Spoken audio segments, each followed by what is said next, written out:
It's so nice to be here with you all today. Leslie Levine with an organization called 365 Health.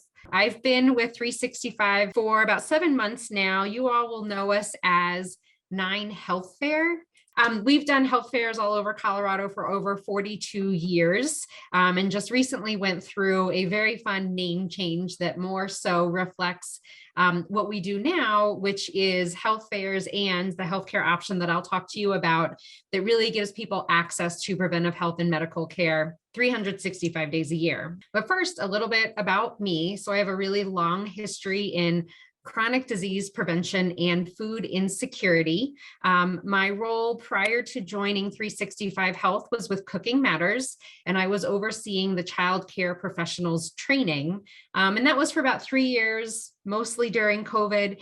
And that really gave me a lot of exposure to the early childhood sector. I had previously worked with K-12 in school wellness issues. And so even back to when I was interviewing for this position, all I could think about was how amazing it would be if we could provide support to both child care centers and the partners who are working in early childhood, knowing that things were rough before COVID. And once COVID hit, it just got really tough for you all. And if I can be someone who assists in making sure that you all and your staff and potentially your families have easier access to get the medical care that you need to be able to take care of your bodies, identify some of your risk factors for chronic disease, that would make me extremely happy. And our organization would love to be a partner with you on that journey.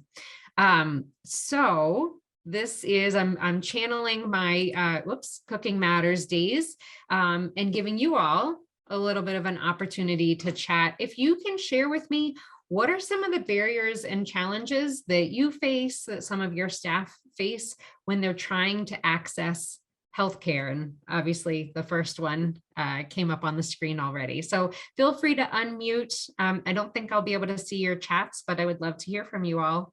Or what are some of your challenges? I think one of them is the need and desire to have our staff feel like they're supported in a lot of different ways. So the health and health services and health insurance is certainly a big one, giving them some kind of access to care. And granted, a lot of our staff are young and healthy, but that doesn't speak of everyone.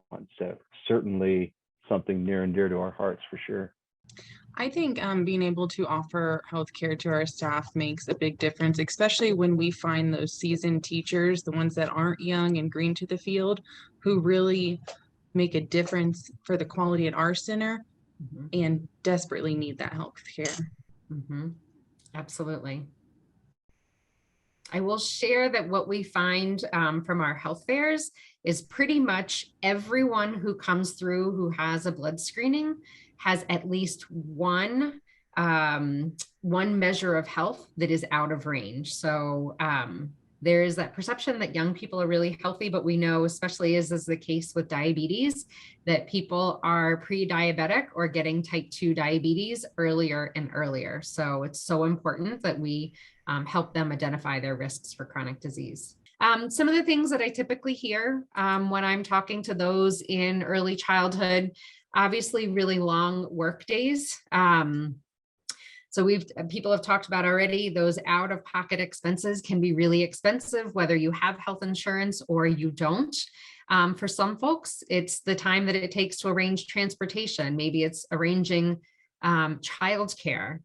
For you all, it's really hard to find substitutes, and it can be really expensive to pay for a substitute for a day if somebody needs to go in person to a doctor or an emergency room or urgent care. And then if you can get an appointment with the doctor, usually there's a really long wait that is involved. So those are some of the typical barriers and challenges that I hear from folks. So we really want to be your partner in your workforce development.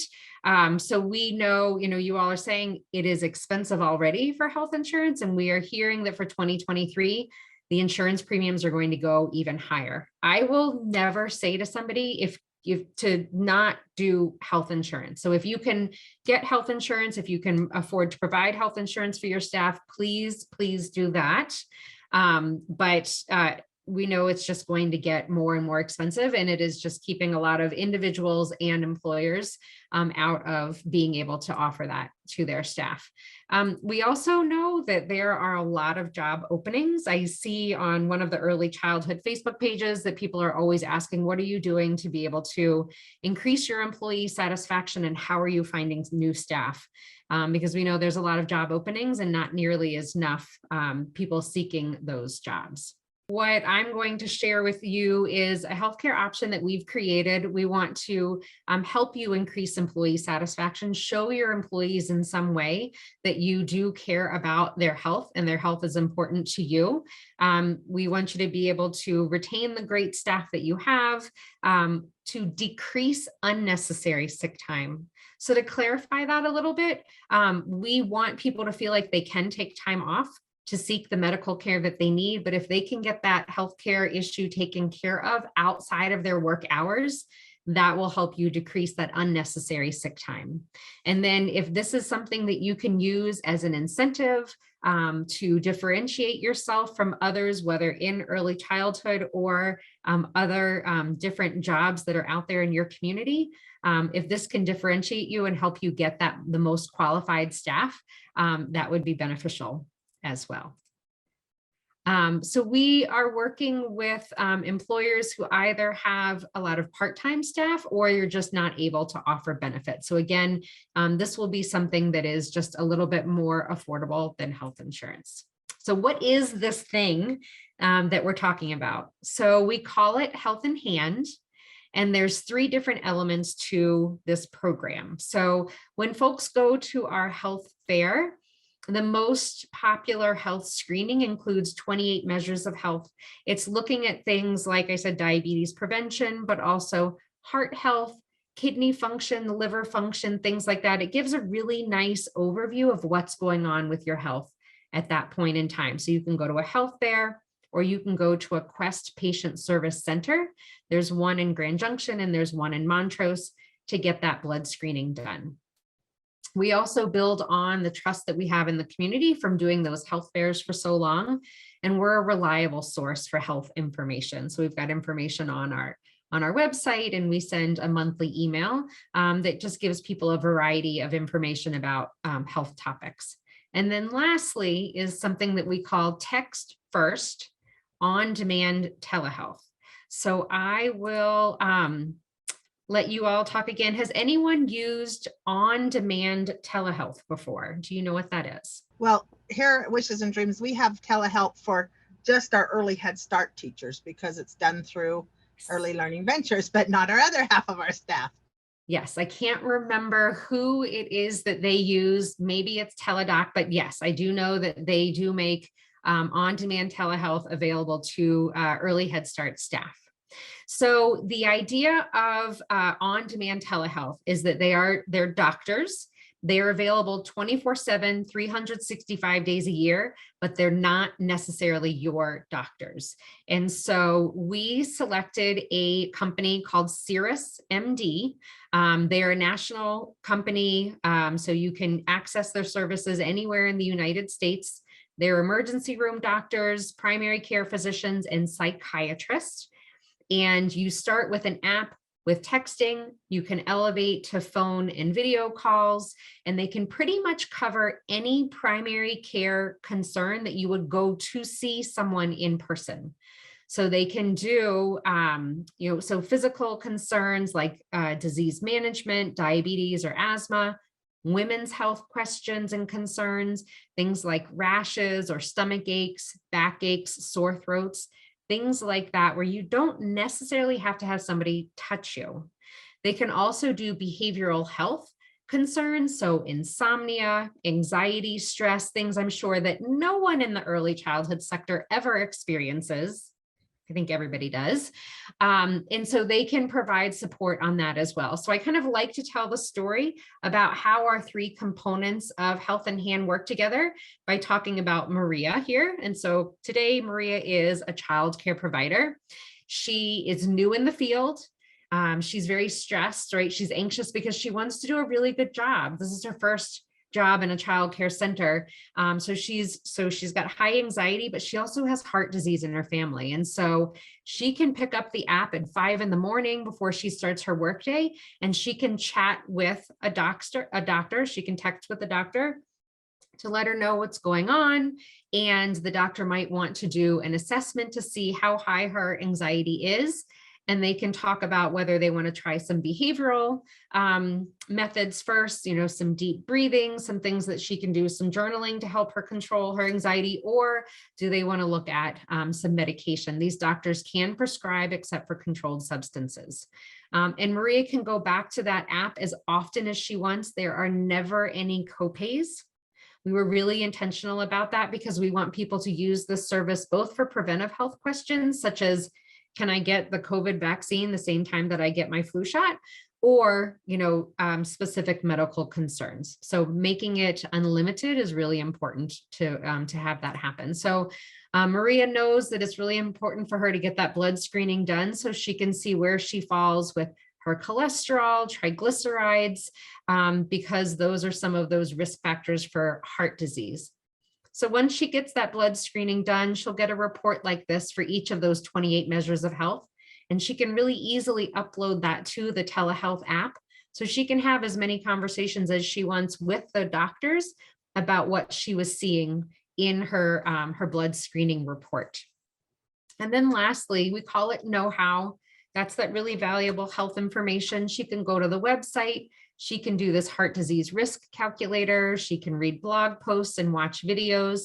And then she also gets an email in her inbox just once a month, because everybody's overloaded on emails, that includes some nice health information, about heart disease. Maybe it's a link to a recipe she can try out.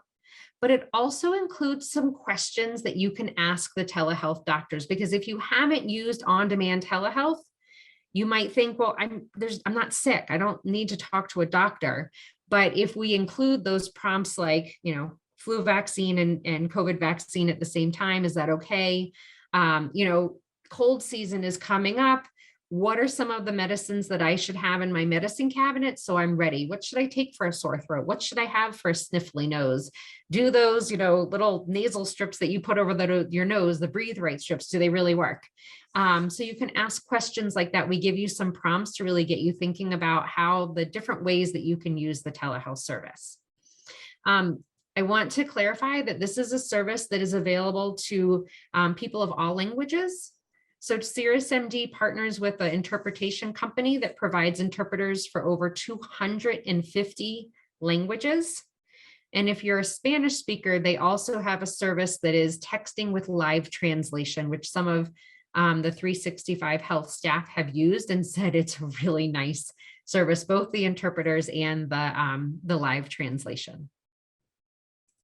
Okay. So making sure that you all understand that this is something that's available for everyone, whether you have insurance, if you don't have insurance, you participate in the Medicaid program. If you're not eligible for insurance, we don't require any kind of identification because we want to make sure that this is available for people without documentation as well. So if you have a high deductible health plan, it might almost be like a catastrophic plan for you because you just don't have the money to put aside in a health savings account or just in whatever, putting money aside for you to be able to go to see a primary care physician if you've got a sore throat or maybe you've got poison ivy or something like that. And so pairing a high deductible health plan with this will make it so that you aren't hesitant to seek the medical care that you need. When we've got, folks on Medicaid, this gives them a lot more flexibility with seeking the care that they need. And what's really nice for everyone is that the telehealth doctors can help you with a little bit of triage. About 83% of the time, they can let you know if you need to, about 83% of the time, they can fully take care of your medical concern. Sorry about that, on telehealth. If they can't, they can help you understand, do you need to go to the emergency room, urgent care, or call your local clinic, and you can just wait to get an appointment then whenever you can. And so the difference between, $130 out of pocket at a clinic to see a primary care provider versus maybe $250 to walk in the door at an urgent care versus at least $500 for the emergency room, we still want to be able to help you save money when you do need that in-person care. So this last bullet point on the slide is optional cost share with employees. I'll actually get to that on a different slide here. When we talk about program cost, please remember that we're a nonprofit organization. So we really want to make this affordable for everyone. This is a yearly cost at $99 a year. So that includes that annual blood screening, the unlimited text first telehealth, and the health information. If it is a minor, they're not eligible for that blood screening. So they're actually, their price point is $80 per year. We've got some employers who are doing a cost share with their employees. So they're paying half, the employee pays half. The employer also could pay upfront and then do payroll deductions for their employees to help make it more affordable. I've done a little bit of research into possible grant opportunities. I'm guessing at this point, most people have spent down their funds or allocated them from those sustainability and stabilization grants. But health benefits is something that was an eligible expense for those grants. And I'm still trying to get clarity on whether or not the health and mental health grants that are available now, it lists telehealth as an eligible expense, but I'm trying to get some clarification just to make sure that our Health in Hand program falls under that. So again, we've been around for 42 years with our health fairs. And as I mentioned, for most people, when they go through our health fair and get some screenings done, they have at least one of those screenings they're showing is out of range. So you can see with health fair attendees from our spring health fair season, over a third of people learned that they were pre-diabetic. So I'll just go to that last bullet point there. A couple of years ago, we had some healthcare consultants come in and look at just with our rural health fairs for the folks that received an out of range screening. They did some of their expertise was applied so they could do some calculations to see, knowing that for the most part, when people get that out of range result, they are going to take some steps to address that health concern. And they were able to calculate that just for those rural areas that we were able to save the state of Colorado almost $2 billion in health expenses by the fact that we were helping people understand their risk factors for chronic conditions. All right, just a couple more slides. So we work with employers, but we also work with community-based organizations. So I want to make sure that you all are aware that we can work with families too. We have started a pilot with Denver Great Kids Head Start to provide Health in Hand, not only for employees, but also for families. And they're really honing in on the families that don't have health insurance, whether they can't afford it or they can't access it. And so I just wanted to highlight that we do have flexibility in who we work with. So the contract process is really easy, much different from if you're trying to bring on health insurance. Once you let us know that you're interested, it's pretty much about a month from that point to being able to start the registration process with your employees. I have a counterpart who is able to provide you all the support that you need for implementation. So she is able to make presentations to your staff to help them work through the registration process, can bring in some extra educational events if we need to motivate people to make sure that they're utilizing the resources that are included in the program. And then once you start, we can provide you with some data. So if you're using grant funds for this, or you just want to see if your investment is worth the impact, we can let you know the number of people who are enrolling, how many people have downloaded their telehealth app, and how many encounters that they've had over the course of a month as a group. And again, that's really important because we want to help you increase the impact, really maximize the impact of your investment. All right. That is our last slide with my contact information. So I'm going to stop the screen share and I'll share this with Kirk so that you all have all that information really handy, but I will pause and see what questions and comments you have. I had a question. Is this something that staff could pair with their Medicaid? Yes. Yes, definitely. So whether you have insurance or not, so, for me, I've got my insurance through my employer. I'm too much of a wimp to do a high deductible plan, but I tend to use the telehealth app on weekends, right? That's the time that I'm not thinking about my work, or if it's at night. And so similarly with Medicaid folks, it gives them a lot more flexibility to get the healthcare that they need. And we want to prevent people from going straight to the emergency room. Because even though it doesn't cost the Medicaid participant any money, it costs the state a lot of money. So there's some health literacy that's built in as we teach people where is the appropriate place to go, depending on what your medical concern is. Okay. Is the app something they could share if they had Medicaid and a primary doctor that they go to? Is that something that they could share information with their doctor? Yeah. So what happens is when you finish an encounter on the telehealth app, the doctor will write up a summary. And so the individual either could just, bring their smartphone with them to their appointment with their primary care provider and show them the overview of the conversation that they had with the telehealth doctor, or they can always screenshot it and upload that to their primary care providers, like their My chart or something. Yes, Okay. exactly. Awesome.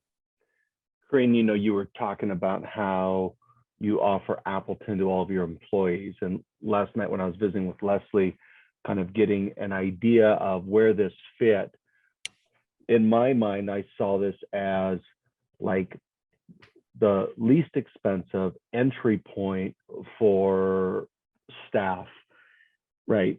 And then the next step up in my mind would be like Appleton. And that's something that we've provided for a couple of years. We do a copay with our staff. And then the next step, if accessible, would be comprehensive health insurance. So this one just kind of intrigued me as an entry point, whether it's a stepping stone to get them to Appleton so they have a local doctor here. But yeah, just a thought. Yeah, I think that's true, because Appleton, I think we pay about $100 a month per employee. So I'm paying basically $2,000 a month for them to have access to that, where this is the $99 for the year. And I'm assuming that their spouses could sign up for it. Their significant others could also sign up for it and have access to it at that price, which, like you said, Appleton, all my staff love it. It was the best decision I made for them as far as what I could do for medical insurance.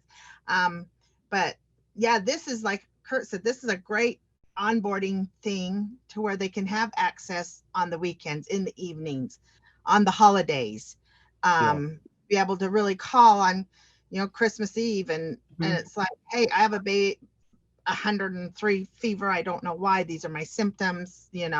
What do you think I should do? So yeah, I think that's a great idea and very affordable.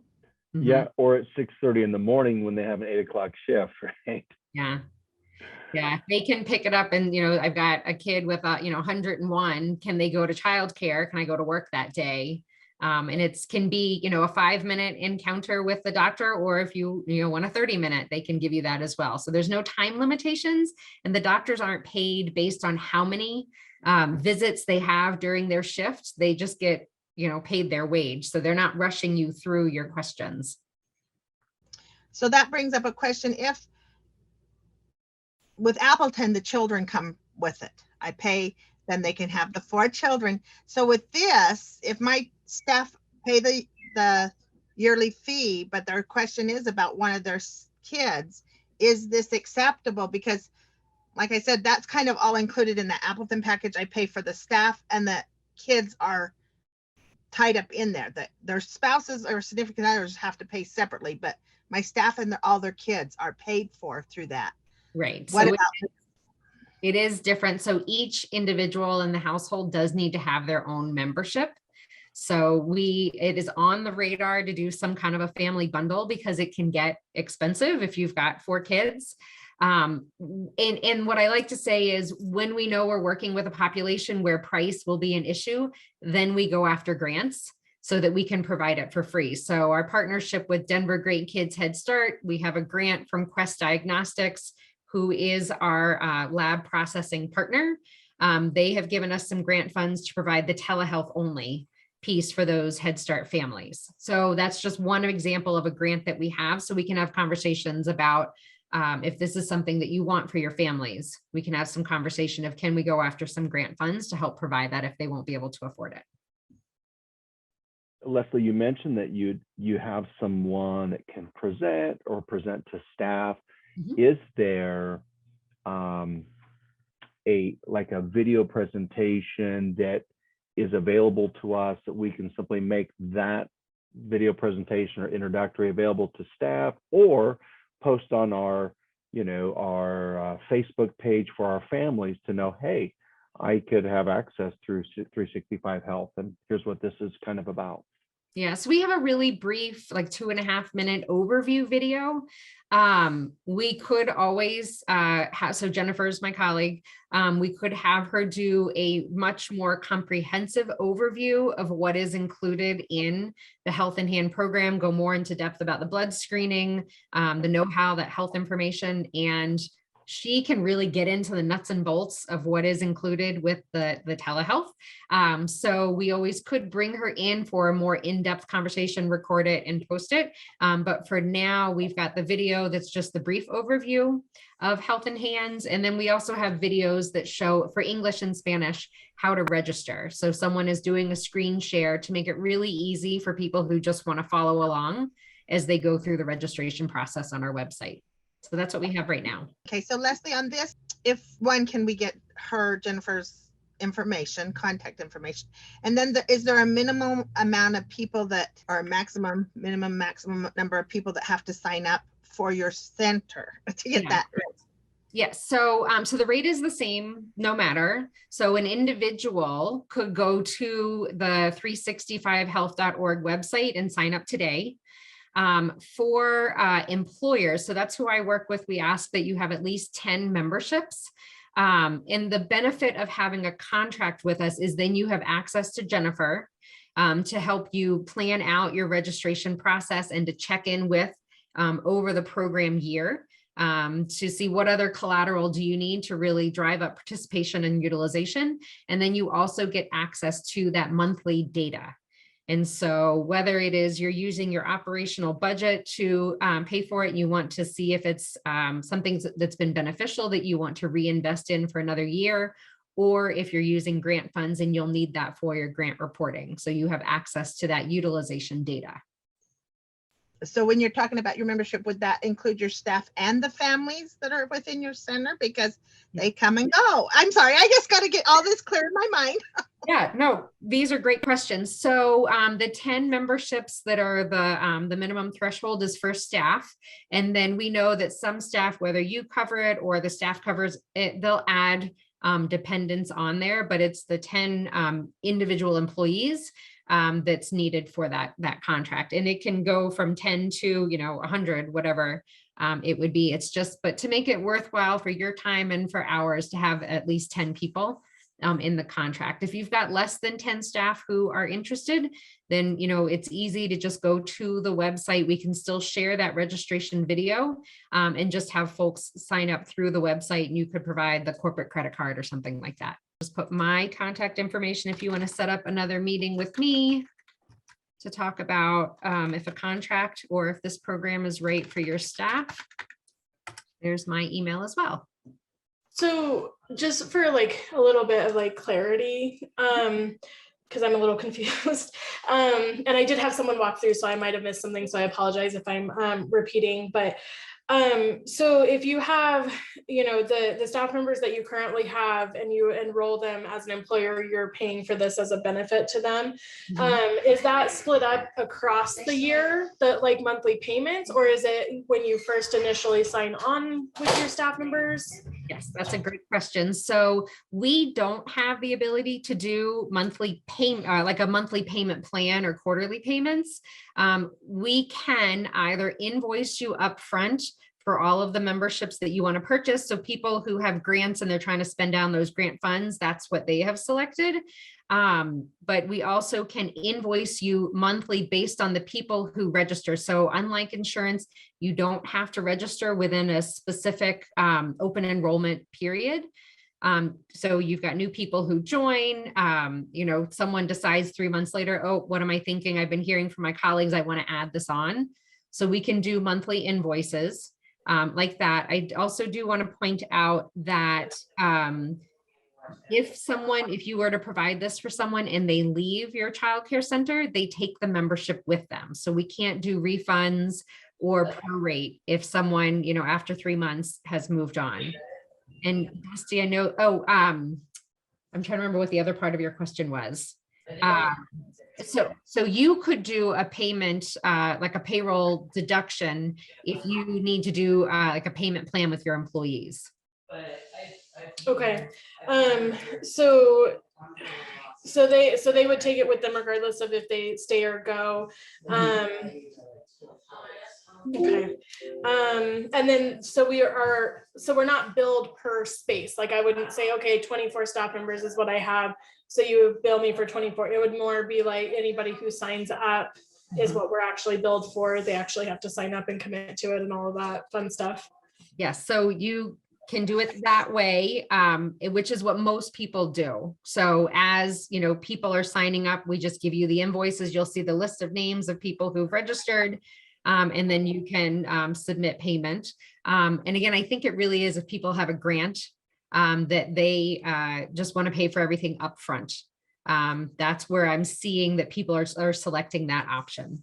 So we've got one preschool who is trying to put a deadline for registration to light a fire under staff to get signed up early on so that she can collect data for that full 12 months to see if it's something that she wants to allocate grant funds for in the future. So we don't have a deadline for that registration within the 12-month timeline. It's just that specific preschool director is implementing that on her own. Okay. I could also see us creating, for example, let's say that you were to provide this for all of your staff that have been with you for 3 months. So you'd have a 90-day period by which they kind of become vested, and then you kick that in for them at 90 days.